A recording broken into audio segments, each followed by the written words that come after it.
se suffit à elle seule, ça n'existe pas. Le roi Salomon, lui-même, qui avait reçu de Dieu un dépôt de sagesse et d'intelligence. La Bible dit que Salomon avait des conseillers. Comment vous pouvez comprendre cela? On dit qu'il est plus intelligent que tout le monde, plus sage que tout le monde. Mais quand même, il avait des conseillers. Il avait des conseillers. Moïse a vu Dieu face à face. Il a parlé avec Dieu sur la montagne. Et Dieu se manifestait constamment à Moïse. Depuis la rencontre avec Moïse, dans Exode chapitre 3, Dieu a continué à parler à Moïse. Dieu a continué à se révéler à Moïse. Mais cela n'a jamais dispensé Moïse de l'aide d'un homme. Un jour, son beau-père est venu lui rendre visite. Il arrive, Moïse est assis le matin. Le peuple se met en rang du matin jusqu'au soir pour venir recevoir un conseil, un jugement. Jéthro s'est assis, il a regardé jusqu'au soir, il a appelé Moïse, il dit viens ici. Il dit tu es beau, je peux quand même te parler. Il dit oui. Mais est-ce que vous savez que Moïse n'avait pas 40 ans? Est-ce que vous savez qu'il n'avait pas 20 ans? Il avait 80. Ce n'était pas un jeune homme.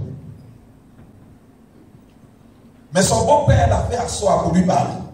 Il y a certaines personnes à qui on ne peut pas parler. Il y a des gens, quand tu leur parles, ils se fâchent. Il y a des gens, quand tu leur fais même des reproches, ils ne viennent plus à l'église.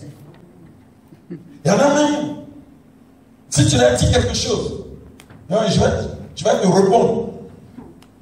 Parce qu'on ne peut pas leur parler. Voici comment Jéthro a parlé à Moïse. Il dit, mais qu'est-ce que ce peuple t'a fait? Quel péché ce peuple a commis contre toi pour que tu le maltraites ainsi? Jéthro savait que Moïse n'était pas en train de maltraiter le peuple en tant que tel. C'est par ignorance, c'est par manque de sagesse pratique que Moïse était là. Moïse dit, mais beau-père, en réalité, le peuple vient à moi pour que moi je puisse écouter les affaires qu'il y a entre eux et que je puisse trancher. C'est pour ça qu'ils viennent à moi. Je te dis oui, j'ai compris. C'est vrai que tu as vu Dieu. C'est vrai que Dieu t'a parlé. C'est vrai que c'est à toi que Dieu a confié la mission. Mais aussi longtemps que tu procéderas comme tu es en train de procéder, tu seras inefficace. Tu vas t'épuiser et tu vas épuiser le peuple. Alléluia. Et donc, voici un conseil que je vais te donner. Choisis toi-même des hommes, des femmes, regardez, des hommes, des personnes de qui on rend un très bon témoignage. Des personnes qui ne sont pas cupides, qu'on ne peut pas corrompre avec des cadeaux, ni avec l'argent. Des personnes intègres de cœur. Donc ça veut dire que le choix d'un responsable obéit à certains critères. C'est pour cette raison que Paul dira plus tard. Avant d'établir des responsables, il parle à Timothée. Il dit, si quelqu'un désire une charge d'évêque, fais bien que cette personne ne soit pas adonnée à l'alcool. C'est-à-dire que ce ne soit pas un buveur, un ivrogne. Il dit que cette personne ne soit pas quelqu'un qui aime l'argent, qui est cupide. Parce qu'on pourra forcément simplement la détourner. Il dira encore que ce soit quelqu'un de qui aura un bon témoignage, quelqu'un de sobre, d'équilibré, ainsi de suite. Il dit qu'on le mette d'abord à l'épreuve, et ensuite, s'il est trouvé fidèle, qu'il exerce son ministère. Comment on peut te mettre à l'épreuve? Voyez-vous, Dieu même éprouve les hommes. La Bible dit que Dieu a éprouvé Abraham. Pourquoi Dieu éprouve les hommes? Parce que Dieu veut connaître ce qu'il y a dans le cœur de l'homme. C'est pourquoi quand il a fait sortir le peuple de l'Égypte, il ne l'a pas envoyé directement à Canaan sans le faire passer par le désert, sachant que le désert va les éprouver pour que ce qui est dans leur cœur soit manifesté. Donc il y avait un chemin beaucoup plus court Mais là-bas, la Bible dit que Dieu craignait qu'il soit découragé par la guerre. Mais l'Éternel est appelé le vaillant guerrier. Il s'appelle l'Éternel Dieu des armées. Les armées du ciel n'étaient pas en vacances. Donc si c'était à cause de la guerre, Dieu pouvait faire la guerre pour eux. N'est-ce pas lui qui a frappé Pharaon? N'est-ce pas lui qui a englouti toute l'armée de Pharaon? Ou bien les armées qui étaient dans ce territoire étaient plus redoutables? Ce n'était pas ça le vrai problème. Le vrai problème, c'est que Dieu voulait les mettre à l'épreuve. Dieu voulait les éprouver par le désert. La Bible dit qu'il les a fait traverser un redoutable désert. Et ils ont souffert de la faim. Ils ont mangé une nourriture qu'ils n'avaient jamais connue. Tout simplement parce que Dieu voulait les éprouver. Pour voir ce qui était dans leur cœur. Frère, Dieu peut nous amener de l'Égypte. Il peut combattre pour nous. Il peut tuer des sorciers. Il peut ébranler les cieux pour vous. Mais, écoutez-moi. Il y a une parole que les hommes aiment dire. Oui, je suis comme ça. Prenez-moi comme ça. Dieu ne prend aucun homme comme ça. Dieu doit te tailler d'abord. La Bible dit, même si tu es un diamant, on doit te sculpter avant que tu ne deviennes un joyau. Pourquoi est-ce que nous venons à l'église et les gens pensent qu'on ne peut pas nous parler, on ne doit pas nous parler. Si on ne peut pas te parler, s'il n'y a personne qui parle dans ta vie, s'il n'y a personne qui puisse te parler, te reprendre, te conseiller, tu ne seras jamais ce que Dieu veut que tu sois. Tu n'iras nulle part, quelle que soit la grandeur de ton appel. Dans le monde, dans tout ce qu'on fait, il y a toujours un processus par lequel on passe. Lorsque vous êtes un apprenti, lorsque vous êtes un élève, et que vous êtes en train d'apprendre auprès des maîtres, le maître a le droit de vous reprendre. Le maître a le droit de vous instruire. Il a aussi le droit de vous reprendre, de vous corriger. Tu veux devenir mécanicien? Tu veux même devenir chauffeur? Chez nous, on dit, les taxis communaux, on les appelle les bagas. Tu es apprenti pour apprendre à conduire le baga. Le chauffeur, il est ton patron, il te parle. Quand lui, il est au volant, même s'il pleut, toi, tu dois aller chercher les clients. Sous le soleil ou sous la pluie. Et tu ne t'assois pas confortablement pour regarder. Tu cours derrière le véhicule. C'est pas comme ça. Pour que tu deviennes. Peut-être qu'un jour, ton destin à toi, ce n'est pas simplement d'être un chauffeur, mais c'est d'avoir une compagnie où tu auras des chauffeurs. Mais tu commences quand même par là. Quand tu as appris à gérer, quand tu as appris à attirer des clients, quand tu vois comment c'est difficile de les convaincre, et comment certains t'insultent, et que tu es parvenu quand même à la convaincre de monter avec toi. Tu leur parles avec respect. Et tu fais tourner votre entreprise. Tu arrives à économiser. Et un jour, tu arrives à acheter un autre véhicule. Et l'entreprise commence à s'agrandir. Si même demain, toi-même tu n'es pas au volant, mais tu connais tout le mécanisme, tu sais apprécier. Pourquoi? Parce que tu es passé par un processus. Ce que tu n'as pas éprouvé, tu ne peux pas connaître. Alléluia. Ce que tu n'as pas vécu, tu ne peux pas apprécier. Si Dieu te donne quelque chose qui te donne facilement, la plupart du temps, tu vas perdre la chose. Parce que tu ne connais pas sa valeur. Ce que je vous dis, c'est la vérité. Alléluia. Vous rencontrez ça tous les jours.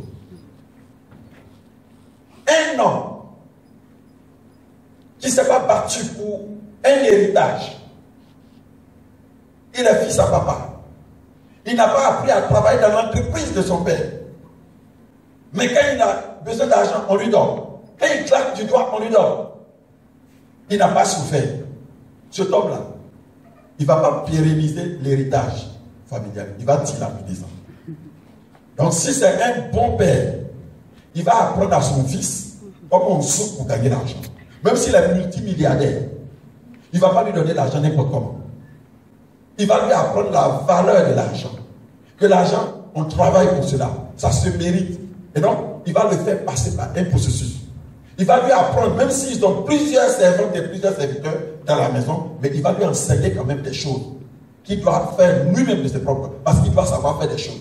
Parce que la plupart des héritiers, ils gaspillent l'héritage. Pourquoi? Parce que ils n'ont pas souffert pour l'héritage.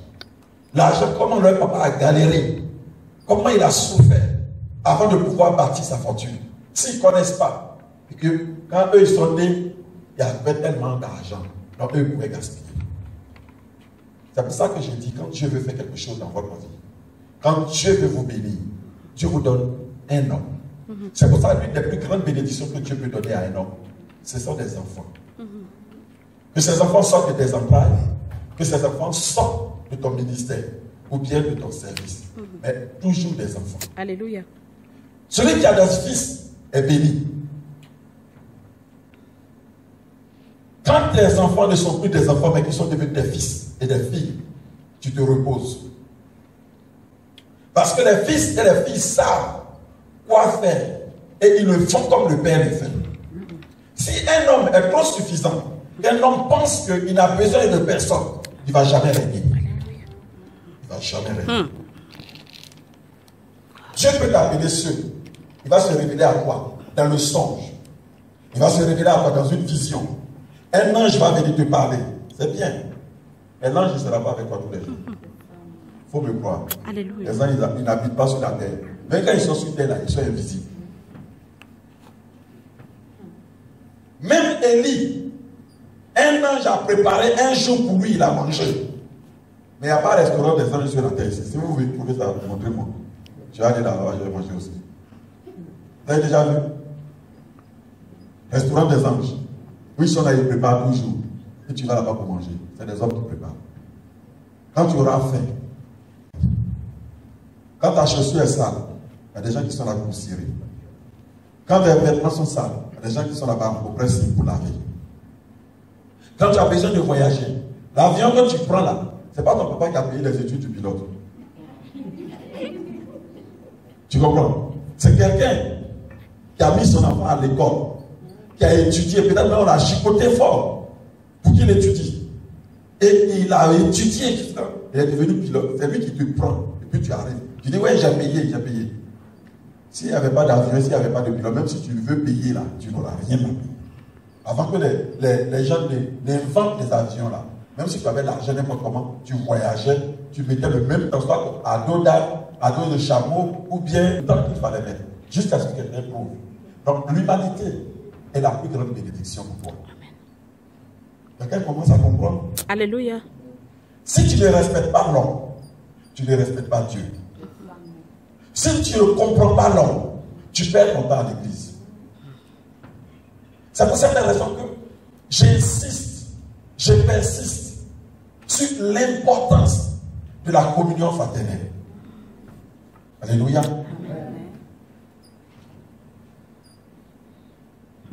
La communion fraternelle. Ça veut dire être en relation les uns avec les autres. Oh, je sais que nous avons beaucoup de défauts. Parmi nous, il y a des gens qui ont un naturel de menteur. Parmi nous, il y en a qui ont un naturel de colérique. Il y en a d'autres qui ont un naturel de bagarreur. C'est comme ça que nous tous on était et que Dieu nous a appelés de quelque part. Il y en a aussi, eux, ils ont fini avec un rapport. Le rapportage. Il y en a d'autres, eux là, ils sont envieux. Eux, quand tu portes un habit là, si c'est trop joli, ils ne peuvent pas te faire compliment. Ils vont dire que non, vraiment, depuis qu'il a porté ce habit là, il ne se sent plus. Hein? Alors que tu ne lui as rien fait. Si tu es bon, tu fais quelque chose bien, au lieu de t'apprécier, il va te critiquer. Il y a des gens comme ça. Mais c'est pour ça qu'il fait un monde. Oui. Tu ne peux pas attendre que les autres soient parfaits avant de les aimer. Amen. Parce que toi-même, tu es parfait. Tu es sans défaut. Mais Dieu t'a aimé. Nous avons lu tout à l'heure dans le livre de Romains. N'est-ce pas? Lorsque nous étions encore pécheurs, Christ, autant marqué est mort pour des amis. Écoutez, celui ou celle qui ne connaît pas la valeur de l'homme, il ne va jamais régner dans ce monde. Parce que dans ce monde, on ne règne jamais seul. Vous pouvez voir, il disait, je suis comme le capitaine hors de l'eau, je ne suis rien. S'il n'y a pas un peuple, où est-ce que je serai pasteur? Ah oui. C'est aux chaises que je prêcherai. Même si tu as la plus puissante onction, Mais l'onction, c'est pour des hommes. Jésus dit, l'Esprit du Seigneur est sur moi parce qu'il m'a oint. Pour l'onction de Jésus. Imaginez que Jésus soit dans le désert, il n'y a pas de peuple. Son onction servira à quoi? C'est pour des hommes que Dieu te oint. Alléluia. C'est pour des hommes que Dieu te bénit. C'est pour des hommes que Dieu te qualifie. C'est pour des hommes qui a déjà tenté de convertir des serpents. Qui? On laisse les serpents de côté. Les kangourous ne sont pas concernés par l'évangile. L'évangile, c'est pour des hommes. C'est pour des hommes que le Christ est mort. C'est pour des hommes que le Christ a souffert. C'est pour des personnes qui étaient pécheresses, des personnes qui étaient indignes, des personnes qui étaient impures. C'est pour ces personnes que le Seigneur est venu. Quand le Seigneur s'est révélé à Ésaïe le prophète, la Bible dit ceci. Ésaïe a vu l'année de la mort du roi Osias. Il a vu le Seigneur qui était assis sur son trône. Et les pans de sa robe couvraient toute la terre. Et quand il a vu, il était si majestueux, si glorieux.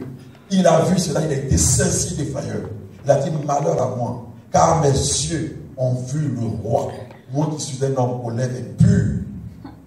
Et quand il a dit cela, la Bible dit, rapidement, un ange a volé, il a pris des pincettes pour prendre une braise sur l'autel et il est venu lui toucher les lèvres.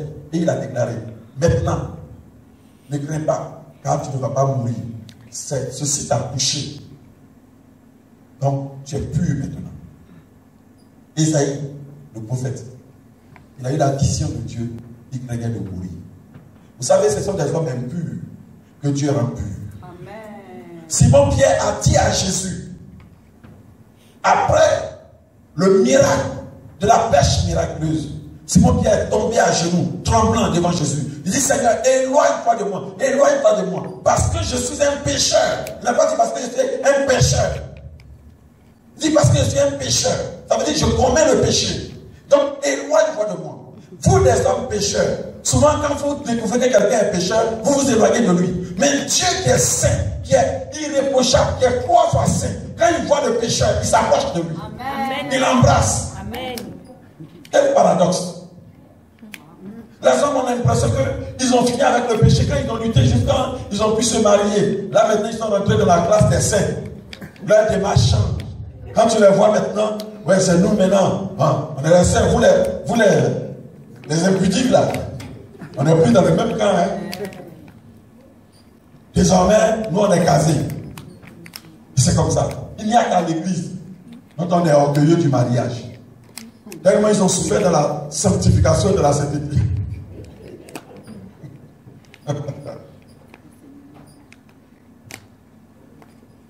Et quand le jour où ils sont mariés, c'est comme ils ont reçu un diplôme de sainteté. Et maintenant ils regardent tout le monde de haut. Tout le monde de haut. Après le mariage, il y a veuvage aussi.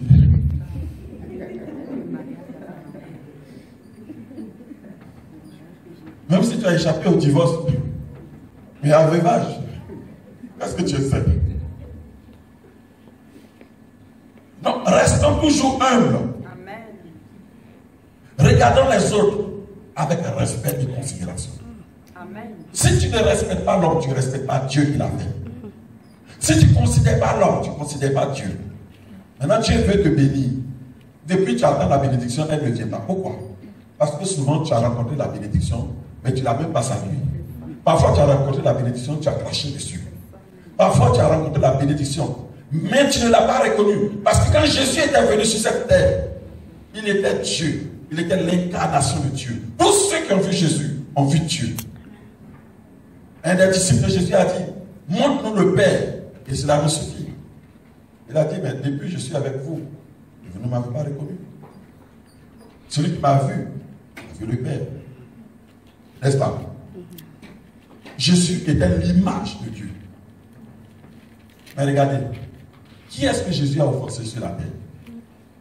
Qui Jésus a offensé? Alors je vous pose la question, pourquoi Jésus n'a pas fait l'unanimité? Pourquoi tout le monde n'a pas cru en lui? Pourquoi tout le monde n'a pas cru en lui?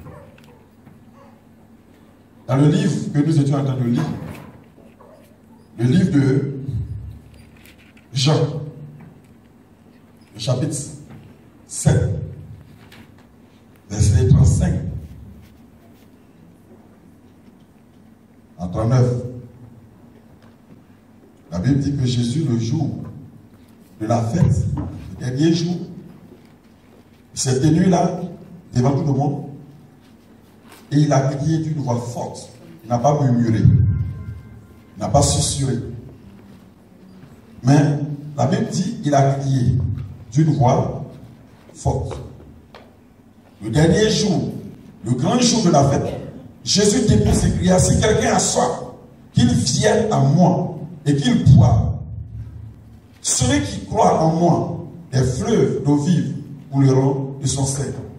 Comme dit l'Écriture, il dit cela, de l'Esprit qu'allait recevoir ceux qui croient en lui, car l'Esprit n'était pas encore donné parce que Jésus n'avait pas encore été glorifié. Le verset 40 dit, des gens de la foule, après avoir entendu ces paroles, disaient, celui-ci est vraiment le prophète. D'autres disaient, celui-ci est le Christ. Et d'autres disaient, est-ce bien de la Galilée que doit venir le Christ? Vous entendez la question? Est-ce bien de la Galilée que doit venir le Christ? Je suis en train de vous parler. J'ai dit que quand Dieu veut vous bénir, il vous donne quelqu'un. Il vous envoie quelqu'un. Jésus a été envoyé. Le mot apôtre signifie envoyé.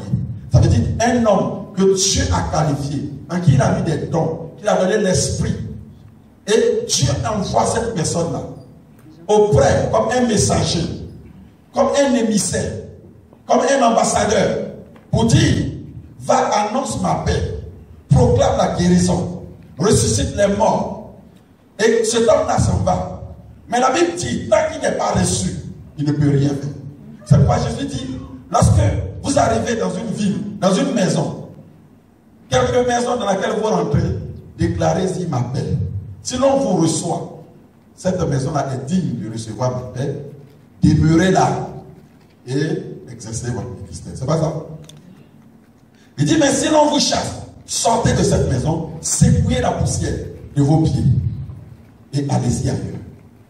Il y a des hommes qui n'ont pas connu ou reconnu les hommes que Dieu leur a envoyés. Jésus a été envoyé en son temps. Et Jésus a déclaré, si quelqu'un a soif, qu'il vienne à moi. Je vous ai fait remarquer la fois dernière que Jésus n'a pas dit, si quelqu'un a soif, qu'il aille au Jourdain. Il n'a pas dit, si quelqu'un a soif, qu'il aille au marigot, au puits, chercher de l'eau. Or, c'est la chose logique à faire. Mais il dit, si tu as soif, ne va pas chercher de l'eau à boire. Mais si tu as soif, viens à moi. Cela est très significatif. Ça veut dire que le Seigneur sait que ce n'est pas l'eau qui va étancher ta soif. Alléluia. Mais c'est lui. Cela signifie, en d'autres termes, que tous les problèmes que tu peux rencontrer dans ta vie aujourd'hui, leur solution c'est Jésus. Amen. Tu as peut-être des problèmes d'argent, tu as des problèmes de logement, tu as des problèmes de mariage, tu as des problèmes d'enfantement, tu as des problèmes de couple. Tout problème que tu as dans ta vie, ça s'appelle une soif. C'est un problème auquel tu es confronté. Peut-être que tu ne te sens pas aimé. Tu penses que tout le monde te regarde de haut. Il y a des gens, quelque chose que tu vas faire pour eux, ils ne vont jamais se sentir aimés. À côté.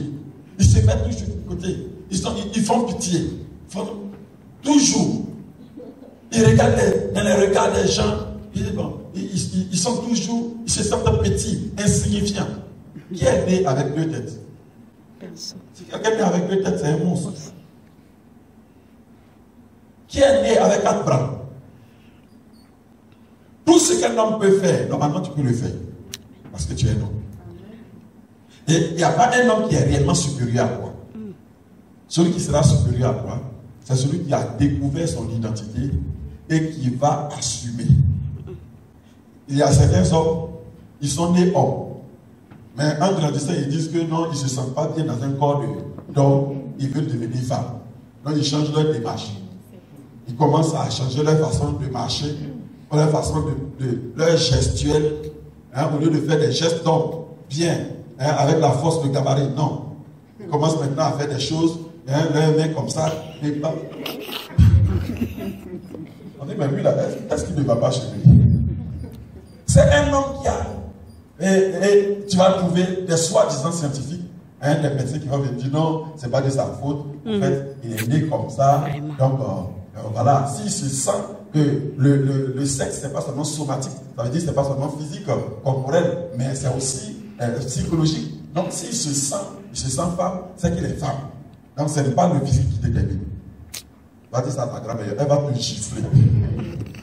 Elle n'est pas docteur, mais elle va t'apprendre que même les animaux, même, ils comprennent ça. Donc, souvent, ce que les gens appellent l'érudition, ça les égare. Il y a des choses qui sont évidentes, mais ils ne peuvent pas voir, ils ne peuvent pas comprendre. Spirituellement, les gens s'égarent de la même manière. S'ils peuvent s'égarer, jusqu'à ils s'en vont se faire opérer pour devenir femme. Et comme ils ont décidé d'être femmes, là, ils se donnent les choses, mais de façon généreuse. Eux, ça veut dire qu'ils ne prennent pas petit. Ils choisissent des seins.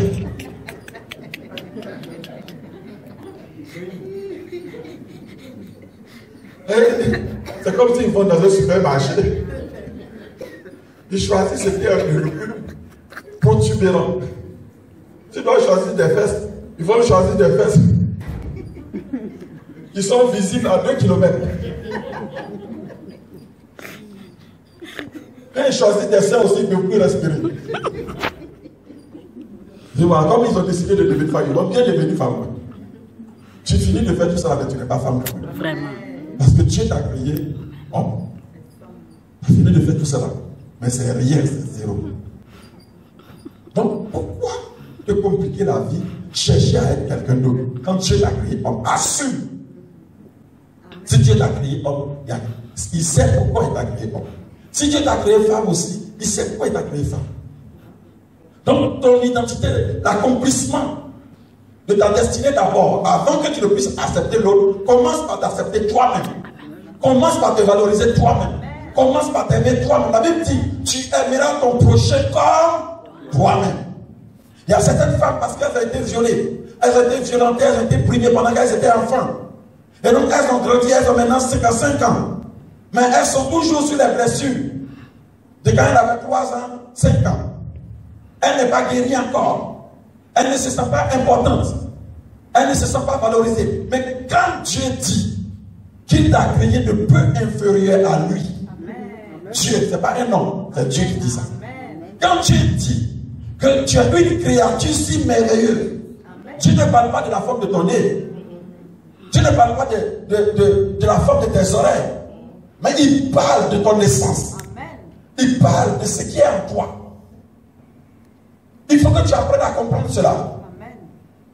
Donc, pour que tu puisses être utile de la main de Dieu, et pour que tu puisses accepter les offres que Dieu t'envoie, il faut d'abord que toi-même tu t'acceptes. Il y a certains hommes qui ne s'acceptent pas. Il y a certains hommes qui ne se valorisent pas. Même quand ils ont commis un péché, Dieu leur a pardonné. Mais eux-mêmes ne se pardonnent pas. Je ne mérite plus. Je ne mérite plus ton amour. C'est comme l'enfant prodigue qui est revenu et dit à son père, voilà comme j'ai péché, je ne mérite plus d'être appelé ton fils. Je suis plus digne d'être ton fils. Je vais être maintenant un de tes serviteurs. On ne peut pas dire tu es fou ou quoi. Tu es un fils qui a déconné, qui a péché. Mais tu deviens un fils. C'est une condition, c'est l'identité que tu as. Si on prend ton sang, on va remonter à moi tout de suite. Parce que je suis dans tes gènes. Ton ADN là, je suis dedans. Le sang que tu as là, ça vient de moi. Donc c'est impossible. On ne peut pas changer cela. Il faut que tu apprennes d'abord à accepter la valeur que Dieu te donne. Et quand tu vas comprendre la valeur que tu as, tu comprendras la valeur que les autres ont. Amen. C'est parce que souvent tu ne comprends pas toi-même ta valeur que tu ne peux pas comprendre la valeur des autres. Quand on t'insulte, de toute façon ça te fait mal. C'est comme ça que quand tu insultes les autres, ça fait mal. Quand on te critique et puis tu veux te tuer là, c'est comme ça que quand toi aussi tu critiques les autres, ça te fait mal.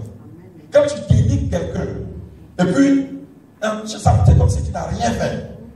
Si on te dénigre aussi là, tu vas apprendre. Le jour où on ment sur toi, et puis toi tu entends, c'est comme si on a versé de l'eau chaude sur toi, non? C'est comme ça quand tu mens sur quelqu'un.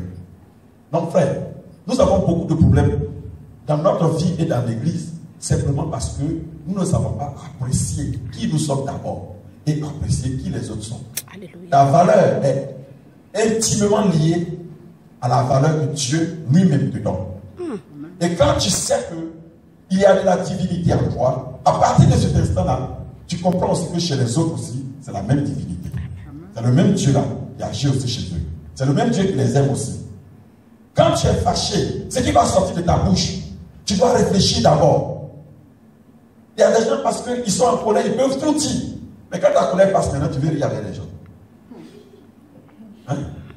C'est parce que tu es en colère, tu peux dire tout ce qui te passe par la tête. C'est les fous qui se comportent comme ça. Sinon les hommes insensés, c'est eux qui se comportent comme ça. Mais les hommes sages, quand ils sont en colère, eux-mêmes là, ils cherchent à se calmer. Ils prennent leur respiration. Ils boivent de l'eau. Il y a même dans mon village, l'histoire d'un homme que je vous raconte souvent. Quand il est en colère là, il doit prendre ce qu'on appelle vase de nuit. Vous voyez ce que les enfants s'asseyent dessus pour faire pipi là. Là l'eau d'un gobelet, il ne peut pas boire. Il doit boire de l'eau dans ce truc là. Donc on lui donne l'eau. Quand il boit comme ça, il tremble. Quand il finit de boire, il est calmé. C'est ça qui calme son nez. Donc toi, il faut trouver ta méthode. Si tu as besoin de mettre tes pieds dans de l'eau froide, il faut le faire. Dans certains couples, quand le monsieur est fâché, il préfère sortir. Il faut aller prendre de l'air, se balader un peu, ça aérer. Il ne faut pas qu'il reste dans les quatre murs. Parce que la tension peut continuer à monter. Et s'il sort, ça va s'asseoir dans le parc, il regarde les oiseaux, il regarde les passeurs, au fur et à mesure, la tension retombe. Et après, il revient à la maison. N'est-ce pas? Donc, il ne faut pas l'empêcher. Non, il ne faut pas sortir, il faut le laisser. D'accord, allez. Maintenant aussi, ils sont tellement fâchés, ils boxent le mur. Ils voient que ça fait mal. Donc, ils réalisent qu'ils sont encore humains. C'est pas ça? Frère, Jésus dit, quel que soit le problème que tu as, on appelle ça la soif. Si quelqu'un a soif, qu'il vienne à moi. N'a pas dit qu'il aille au puits, n'a pas dit qu'il aille à la rivière, n'a pas dit qu'il aille au fleuve, n'a pas dit qu'il aille à la lagune, au lac. Il dit qu'il vienne à moi. Ça veut dire que c'est Jésus qui a la solution. Peu importe le problème que tu as. Tu as un problème identitaire, tu as un problème économique, tu as un problème social, tu as un problème professionnel. Peu importe le problème que tu as, la solution c'est toujours Jésus. Alléluia. C'est pour ça que la il dit ceci. Celui qui s'appelle Jésus, quand il s'est présenté à Moïse, je suis, c'est une phrase incomplète. Sujet, verbe, mais il n'y a pas de complément. Pourquoi? Parce qu'il te laisse la latitude de mettre un complément. Tu peux dire, je suis de l'eau. Tu peux dire, je suis la résurrection. Selon ton problème, il est une solution. Quand tu as soif, il est l'eau pour te désaltérer. Il y a aussi le bon vin. Le vin nouveau. Parfois, tu penses que ton bonheur, c'est dans le mariage que ça va venir. Mariage ne rend personne heureux. Mariage, il y a souffrance dedans. Si on ne t'a pas dit ça. Oui.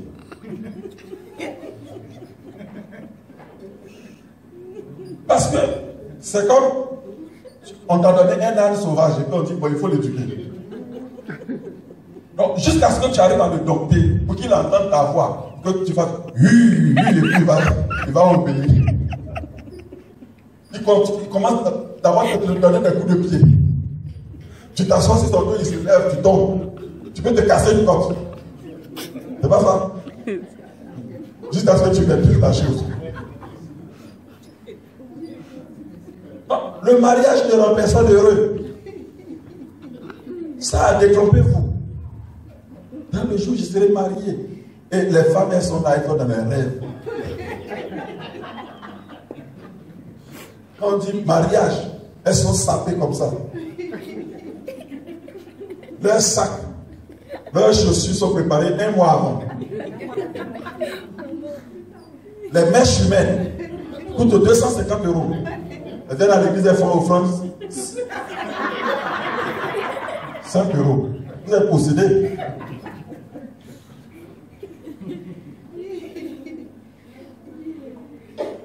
Elles sont sapées comme ça. C'est le jour de la fête.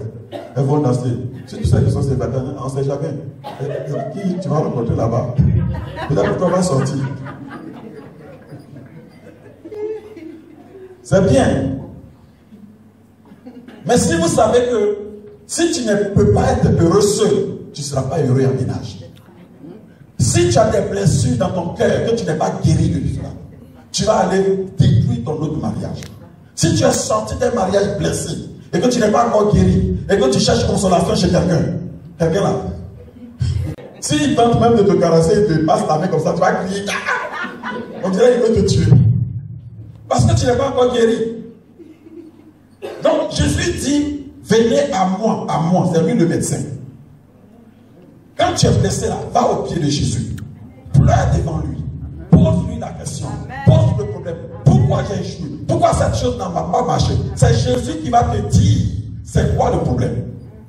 Et quand tu as découvert cela, quand tu as compris cela, et qu'il t'a guéri, là maintenant tu peux aller dans ton mariage, tu seras heureux. Parce que tu as compris la leçon.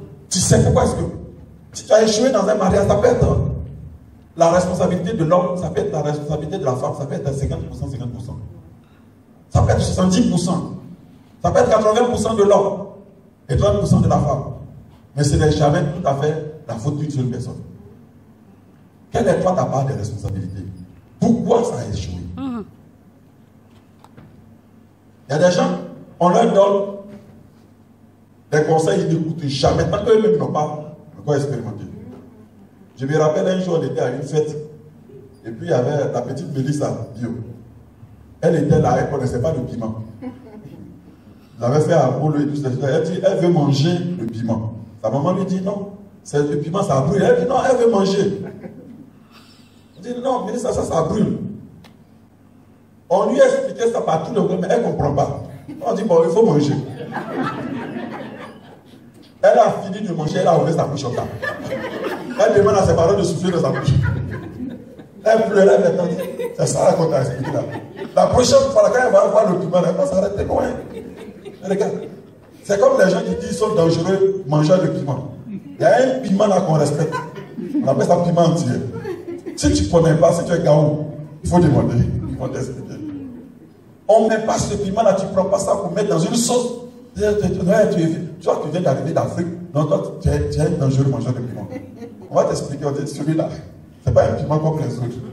Si tu le vois là, il ne faut pas mettre ça dans la sauce, tu vas gâter la sauce. Et non, ce n'est pas grave. Moi, je vais manger. Tu vas devenir rouge comme une tomate.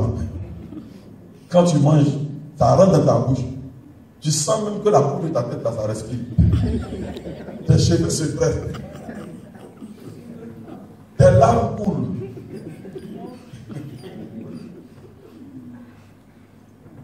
Il y en a qui se sont retrouvés à l'hôpital. Pourquoi? Parce qu'on leur a parlé. Ils n'ont pas compris. Dans ma langue, il y a un proverbe. On dit, le poulet dit qu'il n'entend pas. Donc, il va entendre papa. Il dit, quand on va lui donner un coup.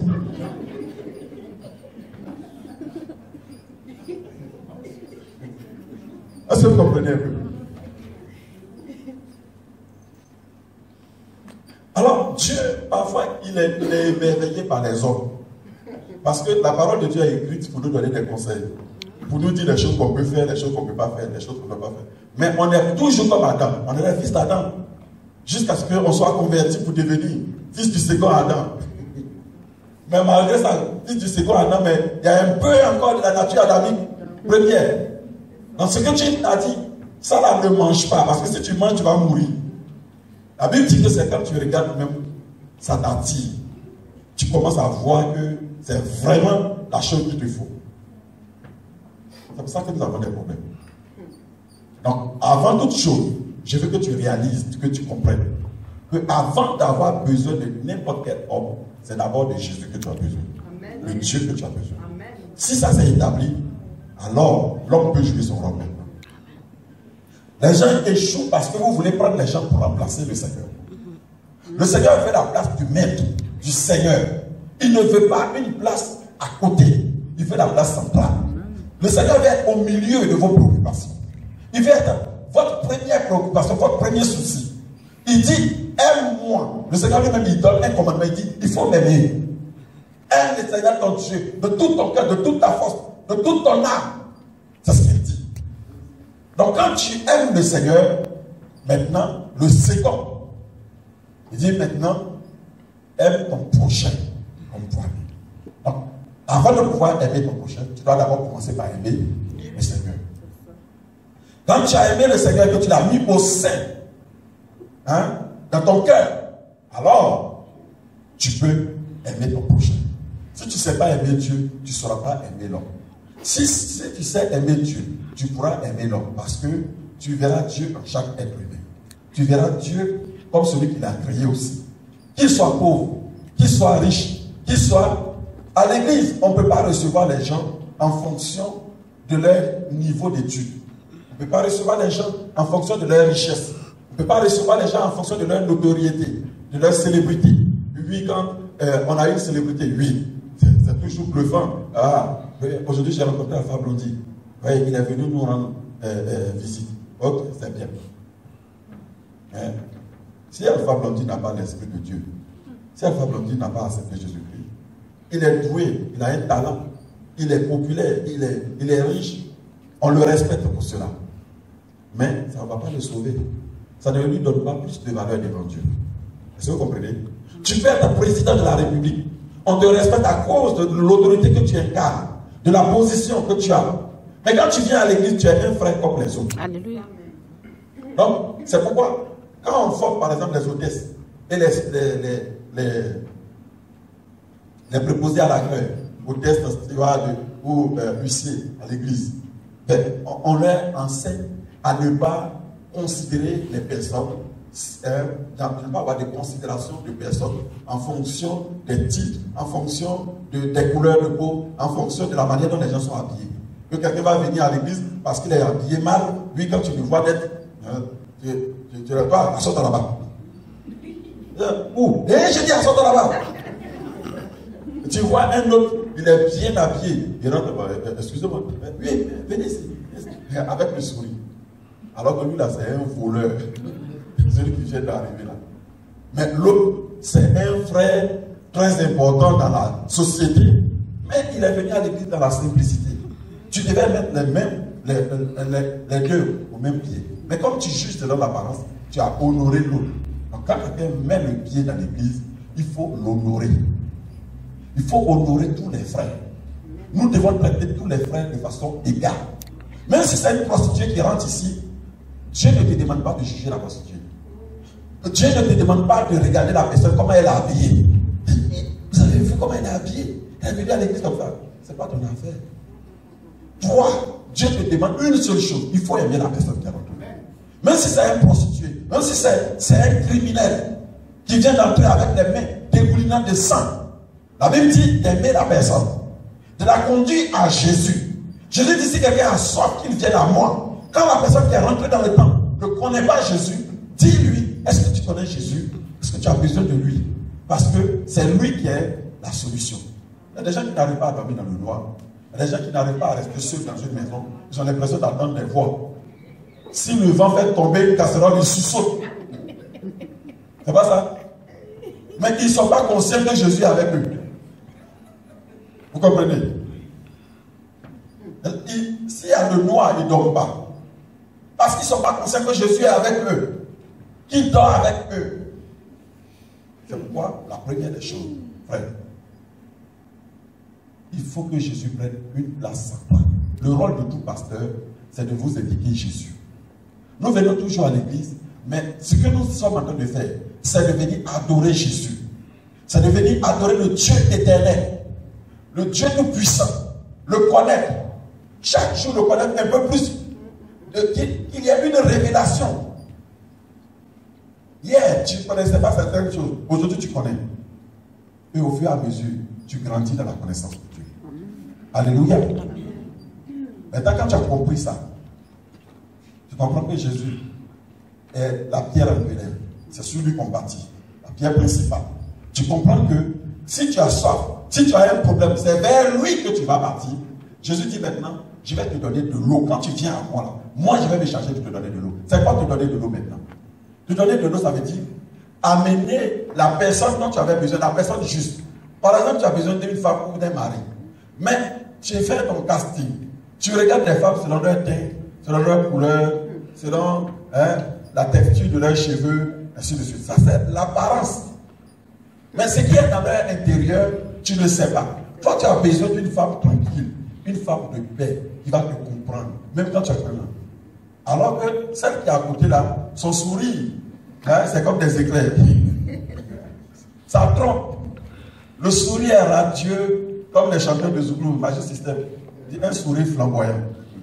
Quand elle sourit, il y a des étincelles. Comme dans sa bouche, il y a de l'or. Ok. Mais le sourire là, qu'est-ce que ça cache? Toi, tu ne sais pas. Donc, quand le Seigneur dit, celui qui a soif, tu as soif de quoi? Tu as soif du mariage. Le Seigneur dit, ok, viens à moi et on va régler cette affaire. Je dis, Seigneur, j'ai besoin du mariage. Je suis venu. Je sais que je t'ai mis dans ma vie. Tu es la pierre angulaire. Qu'est-ce que toi tu me dis? Le Seigneur te dit, ok, la sœur Tam, elle est bien. C'est une enfant de Dieu aussi. Mais son tempérament ne va pas avec toi, ton tempérament. Donc, celle qui est plus indiquée pour toi, la voici. Tu dis, non, Seigneur, elle est trop courte. Oh. Oui. Il y a des gens qui passent à côté. Donc, tu dis ça, mais le Seigneur a des arguments. Là, tu dis, oui, c'est vrai qu'elle est un peu coûtée là, quelques centimètres de moins. Mais de toute façon, tu la vois là, elle a le caractère, la personnalité qui correspond le mieux à toi, ta personnalité. Écoutez, toutes les chaussures sont des chaussures. Et à certaines chaussures, quand tu portes là, tu ne peux plus danser. C'est pas ça? Tu deviens nerveux. Quand tu vas à la fête, tu as envie de vite partir. Si ton mari a un tas de peu, on risque de découvrir ton secret. Donc tu as envie de quitter vite. Quand tu rentres dans la voiture, là, tes pieds, tu enlèves vite. Et tes pieds te disent bonjour. Tu es revenu maintenant à la normale. Parfois, tu as porté ta perruque, c'est bien. Mais la chaleur qui se dégage dedans te rend nerveux. Donc tu attends que la fête finisse vite. N'est-ce pas? C'est beau, hein? Tout le monde est là en train de complimenter.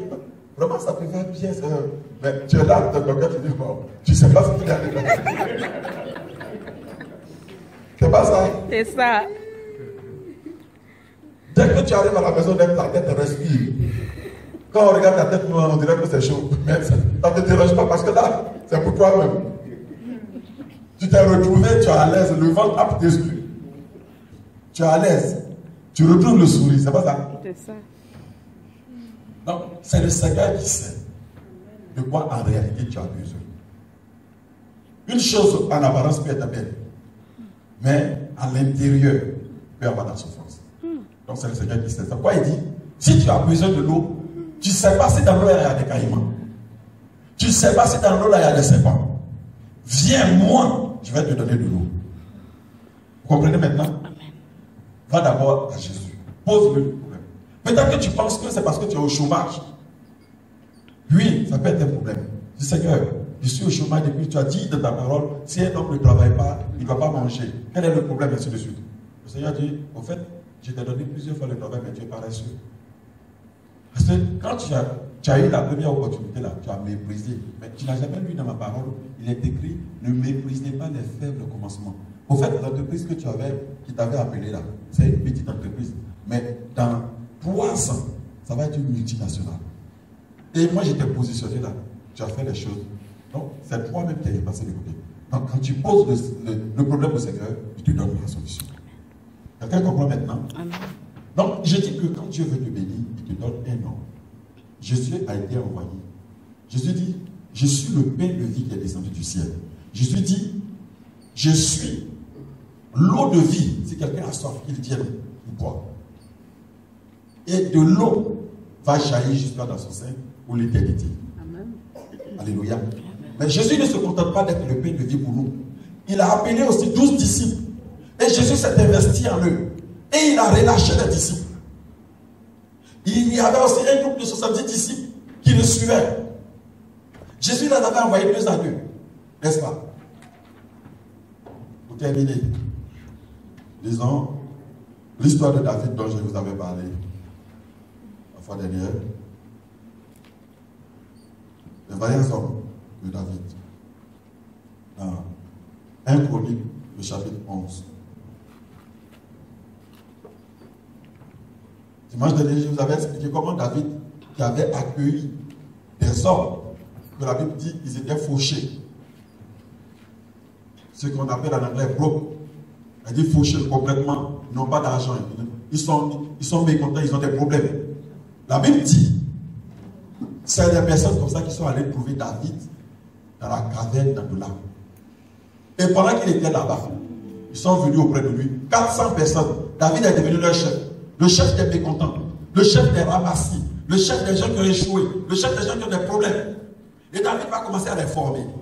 Il va les équiper. Il va les entraîner. Quand Dieu t'envoie des hommes, ils ne sont pas toujours formés. Quand Dieu t'envoie des hommes, ils ne sont pas toujours meilleurs. Mais il ne faut pas regarder leur présent. Regarde ce qu'ils peuvent devenir. Dieu te regarde avec espoir. Dieu ne se limite pas à ce que tu es aujourd'hui. C'est vrai qu'actuellement tu n'as pas d'argent. Mais quand Dieu te regarde et dit tu es milliardaire, tu es millionnaire, tu n'as pas d'argent actuellement, tu peux être malade maintenant. Mais quand Dieu te regarde et dit tu es bien portant. Tu peux regarder un enfant et il dit c'est un champion. Pourquoi? Parce que Dieu parle en fonction du futur. Le futur est plus important que l'état présent.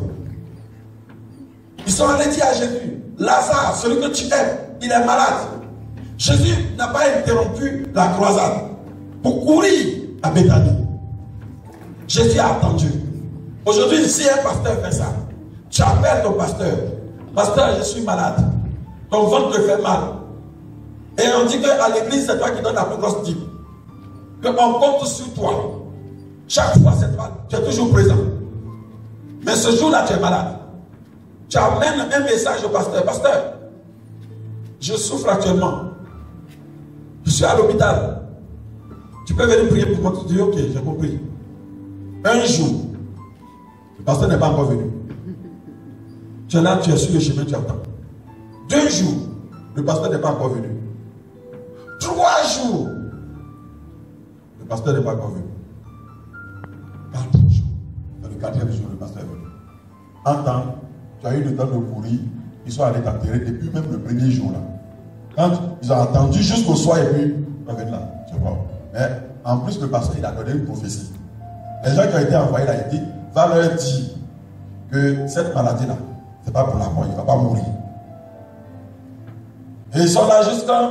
Donc Marie et Marthe sont à côté de leur frère. Ils crient, mon ventre, ma tête. Ils se tordent jusqu'à un coup on voit. Il est mort. Il est mort. Oui. Il est vraiment mort. Il dit oui. On dit, ah. Le Seigneur a dit que cette maladie-là, ce n'est pas pour la mort. C'est-à-dire qu'il n'allait pas mourir. Et donc, pourquoi il est mort? Mais il est vraiment mort. On soulève sa main. On laisse, ça retombe. On prend son plat préféré. On passe à côté de lui. Il ne réagit pas. On sait qu'il est vraiment mort. Et donc, qu'est-ce que les gens font? Ils pleurent. Mais non, ne pleurez pas. Le Seigneur a dit que la maladie, ce n'est pas pour la mort. Mais on dit, mais il est déjà mort. Donc, on doit quand même pleurer. Parce qu'actuellement, là, il ne vit pas. On dit, mais vous savez que le Seigneur, il a ressuscité la fille de Jairus. Vous vous souvenez, non? On dit, oui. La fille de Jairus, là, elle était encore dans le salon. Et puis, il était arrivé. On dit, ok. Donc, il va venir le ressusciter comme pour la fille de Jairus. Ils sont là jusqu'à... Il n'y a pas de problème. On dit, bon, vous-même, vous voyez, hein, il n'est pas encore arrivé. La nuit est tombée. La fille de Jairus, il est venu à quelle heure? Il était arrivé à 15h. Et à 15h, il est passé à longtemps, hein, on est maintenant. Donc, selon notre tradition, on doit l'enterrer. On dit, oui, mais un autre débat. Mais souvenez-vous, le fils de la veuve de Naïm, c'était sur le chemin. Est-ce que vous vous rappelez? Au moment où lui, il rentrait dans la ville, nous, on était en train de sortir avec le corps. Il a bloqué le cortège, il a touché, il a dit, jeune homme, lève-toi, je te le dis. Il dit, ah, d'accord, donc peut-être qu'on va le rencontrer sur le chemin. Donc les porteurs, même là, en partant, ils regardent un peu à gauche et à droite. Quand on voit des gens au bout là-bas, c'est pas Jésus qui arrive là-bas. Il dit non, c'est pas lui. Ils disent quand il voit c'est un Aoussa qui s'en va vendre le monde. Il faut quitter notre chemin. Ce qui nous a fait penser, on pensait que c'était Jésus. Alors que lui, il venait pour vendre son parfum. Aujourd'hui, là, c'est pas jour de vente de parfum. C'est jour de funérailles. On attend. Pas de Jésus à l'horizon. Jésus, on va l'enterrer, hein. On s'en va l'enterrer. Jésus n'est pas là. Ils arrivent au tombeau. Ils l'ont mis. On dit avant de fermer la tombe là, attendons un peu, on ne sait jamais. Peut-être qu'il peut apparaître. Ils ont regardé jusqu'à Jésus n'est pas apparu. On ne peut pas brûler la pierre. Les gens même là, ils n'avaient pas trop la force pour brûler la pierre. Tellement ils espéraient quand même quelque chose. Jésus n'est pas apparu. Ils ont roulé la pierre.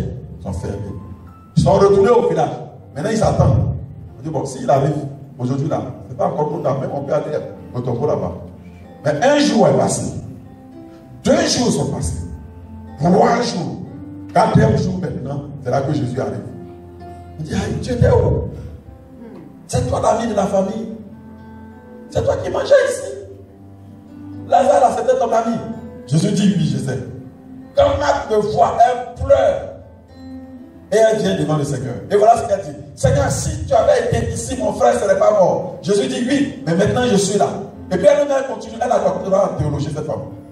Elle dit, je sais que maintenant, tout ce que tu demanderas à Dieu, il le fera. Je sais qu'il ressuscitera, mais à la résurrection des morts. Elle-même a dit, tout ce que tu vas demander à Dieu, Dieu va le faire. C'est elle qui dit ça. Jésus, lui, il n'a rien dit. Jésus dit, ouais, mais maintenant je suis là. Il va vivre. Elle dit, non, il ne peut plus vivre actuellement là. C'est à la résurrection des morts, parce que nous, on sait qu'un jour, il y aura la résurrection de tous les morts. C'est ce jour-là, lui, il va ressusciter. Jésus dit non. Il va ressusciter aujourd'hui, car je suis la résurrection et la vie. Elle court et ça va dire à sa soeur, le maître est ici, il t'appelle. Alors que Jésus ne lui a pas fait de commission. Vous voyez? Tellement elle est confuse. Le maître est ici, il t'appelle. Elle aussi, elle vient. Elle arrive au pied du Seigneur. Elle pleure. Et pendant qu'elle va pleurer, Jésus pleure avec elle. Tellement il est touché. Jésus commence à pleurer, les gens sont là. Regarde-moi ça là. C'est pour venir pleurer ici. Si tu les mets là, quand on est allé t'appeler là, tu as assis là-bas en train de manger. Hein? Pourquoi tu n'es pas venu? On sait que tu as le pouvoir de ressusciter les gens. C'est pas chez eux que tu mangeais. C'est pas dans un verre que tu buvais. C'est pas dans ta chambre que tu dormais.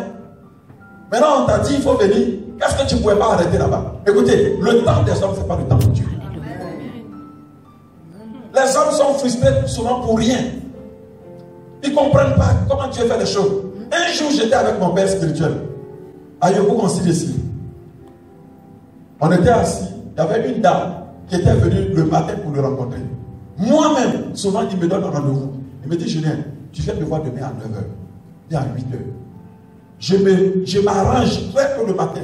Je fais tout mon possible pour être là. Je suis là. Le monsieur me voit. Et il passe. Il fait ses choses. Il va, il vient. Jusqu'à 17h arrive. Il ne m'a pas encore reçu. Pourtant, il m'a dit 8h. Et pour être, parfois là, je dors là. C'est la nuit que tout le monde est parti qui va me recevoir. Toi, tu peux faire ça? Ça a travaillé ma patience. Donc cette femme-là, elle était là. Elle était arrivée. Le prophète Kakou était en train de prier pour les gens. La femme était arrivée. Par ordre d'arrivée, les gens sont assis. Il laisse la femme, il prend les autres. Il laisse la femme, il prend les autres. À un moment donné, une femme bêtée au sang chaud. Elle s'est levée. C'est quel homme de Dieu ça? Hein? Depuis je suis assis là. Hein? Je suis venu après moi là. Tu les as reçus. Hein? Mais dans les hommes de Dieu, tu fais comme lui aussi. Parce qu'on dit que tu es prophète, tu vas te foutre de nous. Elle était là, elle était en train de parler. La colère de Kakou a explosé. Il s'est levé et dit, mais madame, si chaque fois que je vais vous prendre, cet esprit me dit de vous laisser, mais d'après, ne laisserez pas encore votre temps. Moi, j'ai fait quoi? Je ne savais pas que c'était comme ça. Regarde les choses. Vous aimez parler souvent des choses que vous ne comprenez pas. Maintenant, quand Kakou est en train de parler, Elle dit non, tu peux recevoir. Un jour, un homme de Dieu m'a fait promener à Paris. Une dame a été emmenée qui était paralysée. Il veut prier pour elle, l'Esprit de Dieu lui dit non, ce n'est pas son jour. Elle revient demain. Il dit madame, le Seigneur dit aujourd'hui ce n'est pas votre jour, revenez demain. Elle s'appelle Bénédicte. Voyez-vous, c'est Dieu qui détermine. C'est pour cette raison que je vous ai dit, votre prochain, l'homme, Dieu peut envoyer l'homme. Mais n'oubliez pas que c'est Dieu qui fait. C'est lui. C'est très important. Parce que même un pasteur, s'il est oué comme comment, si Dieu ne veut pas opérer le miracle, il va prier, il va cracher, il va tout faire. Rien ne va se produire. Parce que ce n'est pas lui qui fait, c'est d'abord Dieu. C'est lui qui opère. Donc le temps de Dieu, il est obligé. Si Jésus était venu le premier jour, en écoutant ses émotions, en courant, il n'y aurait pas eu de miracle. Parce que ce n'était pas le temps. C'est pourquoi un serviteur de Dieu, il doit dépendre de Dieu. Il doit écouter Dieu dans toutes les circonstances. Jésus était couché dans la barque, il était dans la barque, mais la barque était en train de tanguer. Il y avait la tempête. Le fait que Jésus soit dans la barque, ça ne veut pas dire qu'il n'y aura pas de tempête. Mais ça veut dire que, comme il est là, la tempête va se calmer. Il va la calmer. Alléluia. Alors, quand Dieu vous donne des hommes et des femmes, je vous en prie, ne les rejetez pas parce qu'ils ne correspondent pas à vos critères. Ils ne correspondent pas à l'idée que vous vous faites de celui qui va être la solution pour vous. Quand David était apparu sur le champ de guerre, selon 1 Samuel chapitre 17, il n'avait pas le gabarit d'un grand soldat. Mais en réalité, c'était un tueur de loups et de loups, du lion. Eux qui sont là, ils ne savaient pas ça, parce qu'ils faisaient ça dans la brousse. C'était l'homme de la situation. Ses grands frères étaient là, Eliab et autres. Quand ils l'ont vu, il a commencé à poser des questions, ils ont commencé à l'insulter. Quand tu es venu chercher quoi ici? À qui tu as laissé le peu d'animaux qui restent? C'est comme ça qu'ils se sont exprimés. Écoutez, alors qu'il était la clé, il était la solution. Goliath avait son calmeur à la personne de David. C'était pour ça que Dieu l'avait amené là. Si tu ne reçois pas David, Goliath va continuer de te terroriser. Si tu penses que David n'est juste bon que pour être dans la brousse, pour s'occuper des animaux, tu vas durer avec ton Goliath. Tu ne sais pas qui Dieu va utiliser pour te visiter. Qui Dieu va utiliser. Nous sommes serviteurs de Dieu. Parfois tu as une maladie. C'est un autre serviteur de Dieu que Dieu va utiliser pour te guérir. Oui. Parce que l'onction que nous transportons, ce n'est pas pour nous. La dernière fois, on m'a appelé de Taranto. Il y avait un pasteur qui était hospitalisé. Il s'appelle Daniel. Il avait un problème cardiaque très grave. Il était hospitalisé. Sa condition était mauvaise. La sœur qui m'a appelé, je lui ai dit va à l'hôpital et appelle-moi, je vais prier pour le pasteur. Et le Seigneur va le guérir. Elle est partie et elle a appelé et elle a mis le téléphone sur le parleur. Donc quand je parlais avec lui, les autres malades qui étaient dans la salle entendaient ce que je disais. Je lui ai dit, je vais prier pour toi et le Seigneur va te guérir, tu seras libéré de l'hôpital. Et j'ai prié. Quand j'ai fini de prier, le monsieur s'est senti bien. Il y a eu un changement. 3 jours, les médecins ont constaté qu'il était parfaitement guéri. Donc il est sorti de l'hôpital. Quand c'était fini, les gens disaient, mais on aurait voulu qu'il prie aussi pour nous. Mais moi, je ne savais pas qu'il était même avec d'autres malades dans la chambre. Mais elle était déjà partie. Et il est sorti. Le jour, un pasteur était allé à Paris prier pour la sœur Bénédicte Djidjé. Elle disait, quand le pasteur est arrivé dans l'hôpital alors que j'étais dans le coma, j'étais aussi hors de mon corps. Mais j'étais avec d'autres personnes qui étaient aussi dans le coma. On était comme des gens qui allaient effectuer un voyage. On était tous rassemblés là. Ce pasteur qui était allé prier pour elle, ce pasteur-là avait eu des problèmes dans son foyer. Il était divorcé. Les gens l'avaient surnommé à Paris pasteur adultère. Personne ne le respectait. Personne ne le considérait. Mais il y avait l'Esprit de Dieu en lui. Et c'est cet homme-là que Dieu va utiliser. Donc si tu regardes les hommes d'après leur costume, d'après leur respectabilité, et que tu dis, cet homme-là, Dieu ne peut pas l'utiliser, tu t'es tiré toi-même une balle dans la tête. Et pendant qu'elle était là, elle dit, elle a vu l'homme de Dieu rentrer dans l'hôpital. Il est venu pour prier. Il discutait avec le médecin. Elle était là, elle écoutait ce qu'il disait. Le médecin dit, on ne peut pas vous autoriser, parce que vous faites partie de sa famille. Elle dit, docteur, pardon, laissez-le, c'est pour prier pour moi. Mais ce qu'elle dit là, le docteur n'entend pas parce qu'elle était un esprit. C'était son esprit qui parlait. Jusqu'à ce que le docteur autorise le monsieur. Quand il est rentré, il a commencé à prier. Il dit, il a vu un éclair. Et il a dit, ça c'est un signe. Et il est retourné. Le jour où elle est sortie du coma, après 3 mois, où le médecin l'avait déclaré déjà cliniquement décédée, où elle était enflée, quand elle a vu le pasteur Gagne, le pasteur lui a demandé, mais tu me connais? Elle dit, oui, je vous connais. Et tu me connais d'où? Toi et moi, on ne s'est jamais rencontrés. C'est seulement quand tu étais dans le coma. Elle dit, je t'ai vu le jour où tu es venu prier pour moi. Elle a décrit comment il était. Il a vu lui-même. Il dit, ah, donc si j'avais fait du n'importe quoi, elle m'aurait vu. Tous ceux qui étaient en train de discuter sur elle, elle les voyait, elle entendait ce qu'ils disaient. Elle était en France, mais elle pouvait être en Côte d'Ivoire, soit à l'aéroport, soit dans sa famille, soit dans son village. Quand il suffit qu'elle pense, et puis elle est là-bas. C'est l'esprit. Cet homme-là, c'est lui que tu as utilisé pour la ramener à la vie. Les médecins avaient déjà conclu qu'elle était cliniquement décédée. Ils ont déjà établi ça. Mais elle est revenue à la vie. Elle était paralysée, elle ne marchait plus. Marcel Kwame-Nan a été utilisée par Dieu. Il a prié pour elle, elle a recommencé à marcher. Elle a été déclarée maintenant, ayant une maladie du sang très grave. Je suis allé à l'hôpital, tandis que les médecins disaient qu'il lui restait quelques heures à vivre. J'ai prié pour elle, Dieu l'a ramenée à la vie. Amen. Ils ont dit qu'elle n'aura jamais d'enfant. J'ai prié pour elle, elle a 4 enfants. Amen. Donc vous voyez, Dieu utilise qui il veut. Progressivement, chacun son niveau.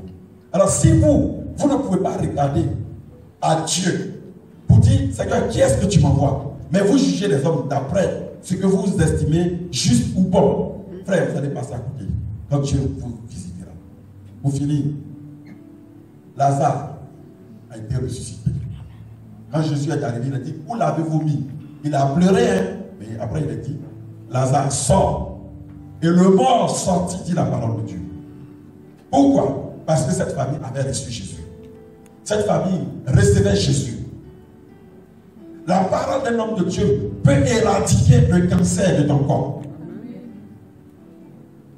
Une maladie, même une trompe qui a été coupée peut repousser. J'ai vu ces gens de miracles, toutes sortes de miracles. Frères et sœurs, David a compris que les hommes qui étaient avec lui étaient sa couronne. Les hommes qui sont venus le prouver, les 400 personnes qui étaient des vauriens, les 400 personnes qui étaient des personnes fauchées, David ne les a pas chassées. Ce sont les mêmes personnes qui, dans le livre de 1 Samuel, chapitre 30, étaient prêts à lapider David. Mais malgré ça, David ne les a pas chassés. Pourquoi? Parce que quand vous lisez ici dans le chapitre 11 et le chapitre 12, vous découvrez que, en réalité, ce sont ces personnes-là qui vont le soutenir. Ils vont devenir parmi eux des vaillants hommes de David. Il y a des gens qui étaient avec Saül, qui sont venus comme les 30, sont venus trouver David plus tard, et ainsi de suite. Mais ce sont ces hommes-là qui vont devenir la force de David. Ne regarde pas aux défauts des gens. Ne regarde pas à l'imperfection des gens. Ne regarde pas à leurs problèmes. Regarde à ce que Dieu peut faire. Nous nous tenons